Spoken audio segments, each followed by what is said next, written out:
19 फरवरी 1994 California के reverse add general hospital में एक महिला को भर्ती कराया जाता है।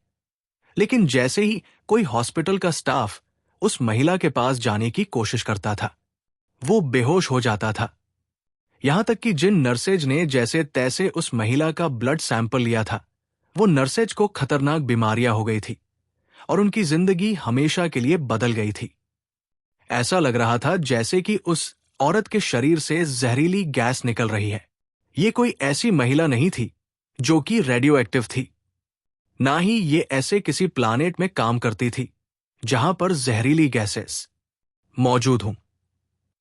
ये एक आम महिला थी जिसका नाम था ग्लोरिया रमीरेस। इसका नेचर बहुत बढ़िया था, हमेशा जोक मारती रहती थी। हर पार्टी की ये जान थी। अब तुम बोलोगे गौरव भाई, तुम्हें उसके बारे में इतना कुछ कैसे पता? 12:44। मुझे ये सब पता चला इंटरनेट से, क्योंकि भैया ग्लोरिया से तो मैं कभी जिंदगी में मिला नहीं, मिल भी नहीं सकता था, क्योंकि जब 1924 में उसको हॉस्पिटल में भर्ती किया गया था, तब मैं छोटा बच्चा था। एनीवे, अपनी बकवास को करता हूं। मैं बंद और बताता हूं आपको कि एक्चुअल में उस दिन हुआ क्या। हॉस्पिटल का पूरा स्टाफ रेमेरोस को जिंदा रखने की पूरी कोशिश कर रहा था, लेकिन हॉस्पिटल में एक ऐसी अजीब सी बीमारी फैल रही थी जिसकी वजह से ग्लोरिया के पास जाने वाला हर बंदा खुद ही बीमार पड़ जा रहा था। हॉस्पिटल में ग्लोरिया की बॉडी एक मौत की परछाई बन गई थी। लेकिन आखिर में इस ग्लोरिया के साथ ऐसा हुआ क्या था? और ऐसा नहीं है कि ग्लोरिया मर गई थी, ग्लोरिया भी जिंदा थी। वो तो उसका ब्लड प्रेशर ऊपर नीचे हो रहा था, उसको सांस लेने में दिक्कत हो रही थी, इसलिए उसको हॉस्पिटल ले जाया गया था। लेकिन किसी को भी ये नहीं मालूम था कि ये जो केस हॉस्पिटल में आया है ना, दुनिया की सबसे ज्यादा टॉक्सिक लेडी का केस है। तो अगर तुम जयंत जी से बिलोंग करते हो तो तुम्हें लगता होगा कि केवल रिलेशनशिप या पार्टनर ही टॉक्सिक हो सकते हैं। लेकिन आज के इस वीडियो को पूरा देखो, तुम्हें पता चल जाएगा कि इंसान के शरीर का जहर भी टॉक्सिक हो सकता है। तो तुम JNC हो या अल्फा, ये तो मुझे नहीं पता, लेकिन इतना जरूर बता सकता हूं कि इस वीडियो को अगर तुमने पूरा देखा तो तुमको मजा आ जाएगा। तो चलते हैं 19,194 में रिवर्स साइड हॉस्पिटल में जानने के लिए कि क्या हुआ था ग्लोरिया के साथ आज के फाडो वीडियो में। I want you to forget all this. 19 फरवरी 19,194 रेमिरेस को इमरजेंसी में ICU में भर्ती करवाया गया। जैसे ही ये पता चला कि वो सर्वाइकल कैंसर की लास्ट स्टेज पर थी, रेमिरेस को ये जानकर बहुत ज्यादा शॉक लगा था। उसकी दिल की धड़कनें बिल्कुल अनस्टेबल हो चुकी थी। वो बहुत ज्यादा घबरा गई थी। वो कुछ बोल नहीं पा रही थी। यहां तक कि वो इतनी ज्यादा घबरा गई थी कि वो अपने हाथ पैर भी नहीं हिला पा रही थी। उसकी बॉडी एक तरीके से पैरालाइज सी हो गई थी। अब डॉक्टर इस बात को लेकर टेंशन में थे कि इतना टेंशन किसी को कैसे हो सकता है। हाँ, माना कि किसी को कैंसर है, अगर ये पता चल जाए तो भाई उसकी हालत खराब हो जाएगी। लेकिन वो महिला हाथ पैर ही नहीं हिला पा रही थी। ये थोड़ा सा गड़बड़ था। अब डॉक्टर्स ने इन सारी चीजों का इलाज करने के लिए उसको तरह तरह की दवाइयां दी, लेकिन कोई असर नहीं हुआ। लेकिन जब दवाइयों को कोई असर नहीं हुआ तो डॉक्टर्स ने निकाला अपना रामबाण, जिसका नाम है डिफिब्रिलेटर। ये वही मशीन है जिसे आपने फिल्मों में देखा होगा। मरीज को ये बिजली के झटके लगाती है और अगले ही पल सैकड़ों वुड बिजली के झटके से रामीरेस के दिल को फिर से धड़काने की कोशिश की गई। पहले झटके से काम नहीं बना तो एक बार और उन्हें इलेक्ट्रिसिटी का झटका दिया गया। लेकिन झटके देने के बाद, उसे बिजली के झटके देने के बाद कुछ अजीब सा हुआ। हॉस्पिटल के उस कमरे में ऐसा कुछ हुआ जो आज तक किसी ने देखा ही नहीं था। रामीरेस के मुंह से अजीब सी बदबू आने लगी, लहसुन की बदबू, और ये कोई हल्की फुल्की गंध नहीं है, तो ये पूरे कमरे में फैल गई थी। अब हो सकता है तुम बोलो गौरव भाई, उसने आने से पहले हॉस्पिटल में आने से पहले रामीरेस ने मूली के पराठे खाए हो लहसुन की चटनी के साथ। तो भाई ऐसा कुछ भी नहीं था। ये गंदे बिजली के झटके लगने के बाद उसकी बॉडी से निकलना शुरू हुई थी और उसके बाद डॉक्टर्स ने उसकी पूरी बॉडी को जो औसर किया तो देखा कि उसकी पूरे शरीर में कुछ अजीब सा चिपचिपा जेल जैसा पदार्थ मिला। अब डॉक्टर्स का दिमाग घूम गया। उन्हें कुछ समझ में नहीं आ रहा था तो उन्होंने सबसे पहले तो निकाला रामी रेस का ब्लड सैंपल। लेकिन जब नर्स ने ब्लड सैंपल लिया तो कुछ और अजीब ही होने लगा। उस ब्लड में से अमोनिया की स्मेल आ रही थी। जिस नर्स ने खून का सैंपल लिया था उसका नाम था सुजान केन। उसने देखा कि रामी रेस के खून में कुछ अजीब से भारी कण तैर रहे हैं। उसने अपने साथ वाली नर्स जूली से कहा कि तुम्हें क्या लगता है इन अजीब कणों के कारण अमोनिया जैसी गंध इस खून में से आ रही है। लेकिन इससे पहले जूली अपना जवाब दे पाती सुजैन बेहोश होकर जमीन पर गिर गई और कुछ देर बाद उसने होश में आने पर कहा कि उसे बड़ा अजीब सा लग रहा है। सुजैन को तुरंत इमरजेंसी रूम से बाहर ले जाया गया ताकि वो थोड़ा रेस्ट कर सके। हो सकता है तो ये सब देखने के बाद वो थोड़ा सा डर गई हो, तो डॉक्टर्स ने उससे बात करना शुरू की। और जैसे ही डॉक्टर्स ने पूछा कि तुम्हें ऐसा क्या हुआ जो तुम बेहोश हो गई, तो वो फिर से बेहोश हो गई और उसके बाद कुछ और अजीब हुआ। उस हॉस्पिटल के इमरजेंसी रूम में जितना भी स्टाफ मौजूद था जो कि रामी रेस के पास खड़ा हुआ था, एक एक करके वो सब बेहोश होने लगे। डॉक्टर समझ गए थे कि इस रूम में जरूर कोई ना कोई जहरीली गैस है या फिर रामी रेस का खून इतना जहरीला है जिसकी वजह से कुछ तो अजीब हो रहा है। उस कमरे में मौजूद रेस्पिरेटरी थेरेपिस्ट मारिन बेल्च भी अचानक से बेहोश हो गई। उस इमरजेंसी वार्ड को तुरंत खाली कराया गया और इस भी लोगों को खुले मैदान में ले जाया गया। खुले मैदान से मतलब कहीं घुमाने नहीं ले गए। हॉस्पिटल के पार्किंग एरिया में उन्हें ले गए जहां पर उन्हें ताजी हवा मिल सके। अब माना कि उसकी बॉडी के पास जो भी जाता था उसके साथ कुछ बुरा हो रहा था, लेकिन इसका मतलब ये तो नहीं था कि डॉक्टर्स उसको अकेला छोड़ देते, तो मजबूरी में कुछ स्टाफ को उसके पास रुकना पड़ा। इसके लिए स्टाफ ने पहना मास्क और पहनी एक पूरी किट। ये वो किट थी जो कि जहरीले रेडिएशन से बचाने के लिए यूज की जाती थी। उसके बाद 5 मिनट तक लगातार डॉक्टर्स ने कोशिश की ग्लोरिया को जिंदा रखने की, लेकिन किडनी फेल्यूर की वजह से उनकी मौत हो गई। ये किडनी फेल्यूर का मेन कारण था कैंसर, और जो कि ग्लोरिया का कैंसर लास्ट स्टेज पर था, तो डॉक्टर ज्यादा कुछ कर नहीं सकते थे।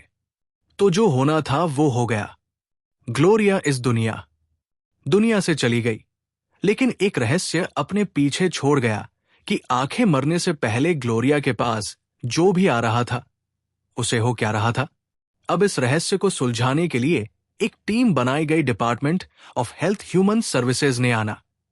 मारिया ओसोरिटो और क्रिस्टल वॉलर नाम के 2 लोगों को इस केस की जांच करने के लिए अपॉइंट किया। पुरानी घटना हो रही थी। उस दिन इमरजेंसी रूम में करीब 34 लोग अवेलेबल थे। ग्लोरिया के बॉडी के पास, जिसमें से कि 23 लोग सबसे ज्यादा बीमार हो गए थे। इन सभी लोगों की ब्लड टेस्ट की रिपोर्ट आई, लेकिन उसमें ऐसा कुछ खास मिला नहीं। किसी को पता नहीं है लिख पा रहा था कि आखिर ये सब लोग बेहोश क्यों हो जा रहे थे उस दिन। उसके बाद इस टीम ने इस पूरी घटना को मास हिस्टीरिया का नाम देकर इस क्लोज को रफा दफा कर दिया है। जिनको नहीं पता बता देता हूं, हिस्टीरिया एक ऐसी स्थिति है जिसमें हम भैया लोगों को टेंशन हो जाती है और टेंशन की वजह से वो लोग घबरे जाते हैं, बेहोश हो जाते हैं। और मास हिस्टीरिया एक ऐसी घटना होती है जहां पर बहुत सारे लोग एक साथ किसी एक पर्टिकुलर घटना की वजह से बेहोश हो जाते हैं, डर जाते हैं। लेकिन सुजान के नाम की जो नर्स थी उसने इस बात को मानने से इनकार कर दिया कि वो घबरा गई थी। उसने अपनी जिंदगी में इससे भी ज्यादा डेडली और खतरनाक केसेस को मैनेज किया था, तो उसका कहना था कि भैया घबराने वालों में से तो मैं हूं नहीं। और उसने साफ साफ बताया कि ग्लोरिया के खून से अमोनिया की स्मेल आ रही थी। ग्लोरिया की बॉडी पे इलेक्ट्रिक शॉक लगने के बाद लहसुन जैसी स्मेल आ रही थी और ये सारी चीजें नॉर्मल नहीं है। और ग्लोरिया के खून के संपर्क में आने के बाद जूली नाम की जो नर्स थी उसको हेपेटाइटिस और एवस्कुलर नेक्रोसिस नाम की बीमारी हो गई थी।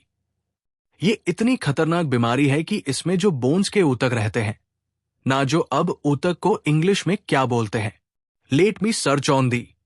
गूगल ऊतक को हिंदी में क्या कहते हैं? आई थिंक ऊतक को कहते हैं। ओह सॉरी, इंग्लिश में क्या कहते हैं?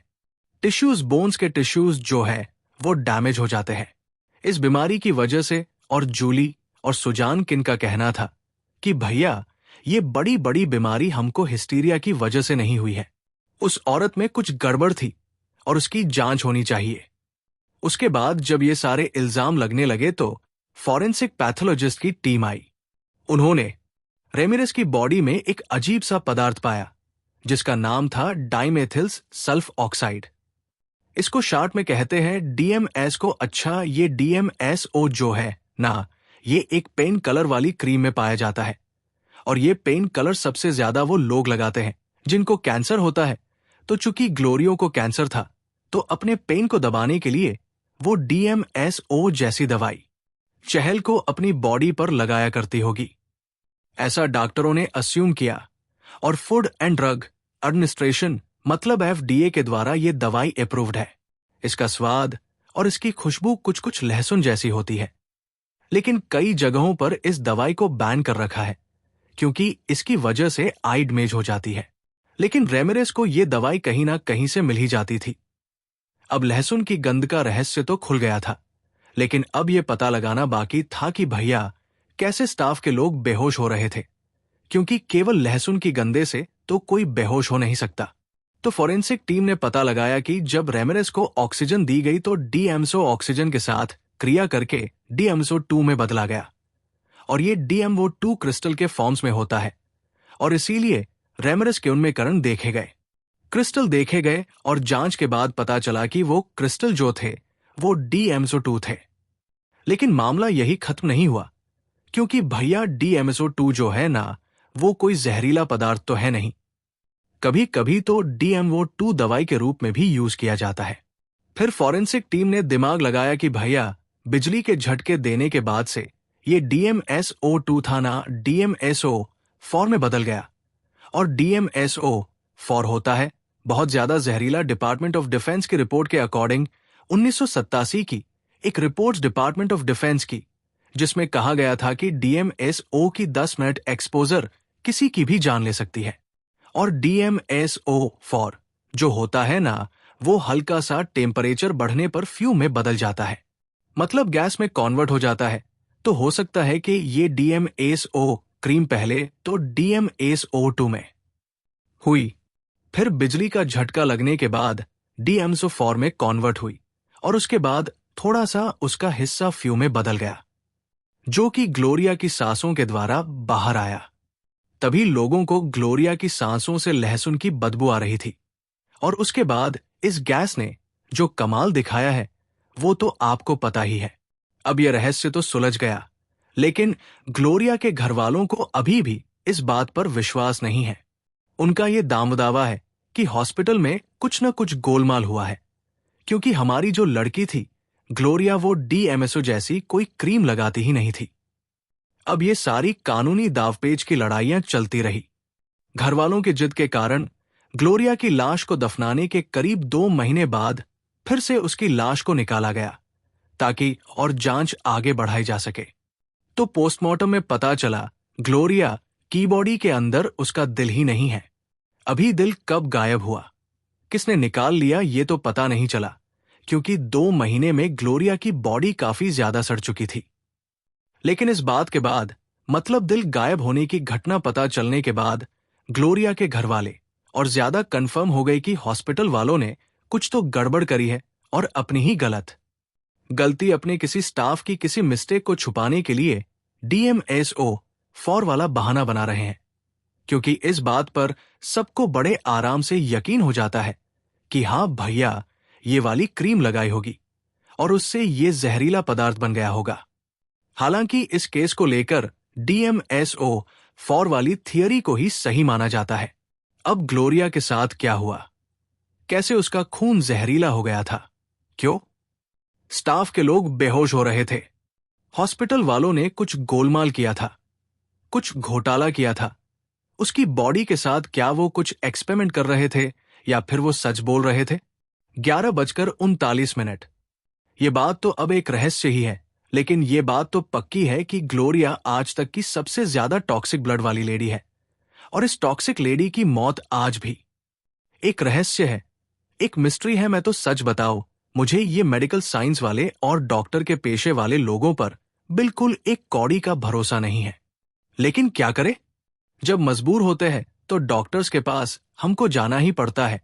तो डॉक्टर के पास तो मजबूरी में जाते हो, लेकिन गौरव भाई के पास तुम खुद अपनी मर्जी से आना क्यों की? अगले थर्सडे को मैं लाने वाला हूं इस चल पर एक बहुत ही फाड़ू video. So that's it for today भैया। अगर ये वीडियो अच्छा लगा तो वीडियो को लाइक कर देना, और हाँ, शैल को सब्सक्राइब करके जरूर रख लेना। मैं जा रहा हूं अपने ब्लड की टेस्टिंग कराने। तुम लोग तब तक अपना ख्याल रखो। मिलते हैं अगले एक और फाड़ू वीडियो में।